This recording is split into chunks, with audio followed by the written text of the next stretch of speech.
Si Jesus lang ang atong mahalon. Si Jesus lang ang atong higugmaon. Kadiha kaniya maangkon tang kalipay.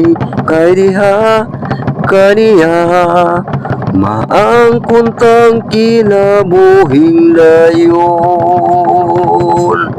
Busa igsuon padayon sa pagpalingkamot. Kadiha kaniya maangkon tang kalipay. Kadiha kaniya maangkon tang kinabuhing dayon.